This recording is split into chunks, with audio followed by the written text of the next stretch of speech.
पूज्य माली को प्रणाम। आइए जानते हैं बाबूजी क्या लिखते हैं कि मेरे विचार में माता के रूप में गुरु की कल्पना एक शिष्य के लिए सबसे उचित एवं लाभदायक है।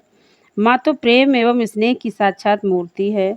केवल माँ का ही हृदय धैर्य पूर्वक बेटे के द्वारा दिए गए सभी दुख दर्दों को सहन कर सकता है और साथ ही साथ अपने पुत्र को सुख सुविधा देने के प्रयत्न में चिंतित रहता है। यही स्थिति सच्चे मालिक अथवा गुरु की है, जो शिष्य की आध्यात्मिक माँ है। इस प्रकार गुरु सदैव अपने बच्चे रूपी शिष्य की आध्यात्मिक उन्नति के लिए चिंतित रहता है। उस परम पिता के साथ इस आध्यात्मिक माँ का घनिष्ठ संबंध है।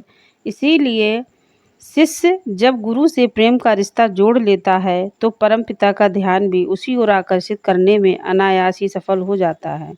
माँ का स्नेह सर्वविदित है, परंतु लोग गुरु के स्नेह को कम ही जानते हैं। ईश्वर के स्नेह को उससे कम माँ तथा सच्चे गुरु के कार्य लगभग एक से ही है। माँ कुछ निश्चित समय के लिए बच्चे को अपने गर्भ में रखती है। गुरु भी अपनी आध्यात्मिक संतान को कुछ समय के लिए ही अपने मानस में धारण करता है। उस समय शिष्य गर्भस्थ बच्चे की भांति गुरु के विचारों की आध्यात्मिक लहरों से पोषण पाता है और उससे शक्ति खींचता है। समय पूरा होने पर वह दिव्य संसार में जन्म लेता है और वहीं से उसका स्वयं का आध्यात्मिक जीवन प्रारंभ होता है। यदि शिष्य अपना सब कुछ समर्पित कर गुरु के मन क्षेत्र में प्रवेश करता है तो उसे दिव्य संसार में भेजने के लिए केवल 7 मास लगते हैं।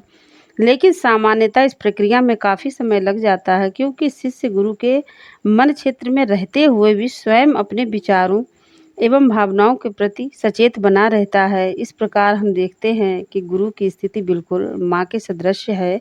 आध्यात्मिक माँ के रूप में गुरु की धारणा हमारे अंदर प्रेम, आदर तथा समर्पण की भावनाएं उत्पन्न करती हैं, जो आध्यात्मिक जीवन की प्रमुख आधारशिलाएं हैं। धन्यवाद।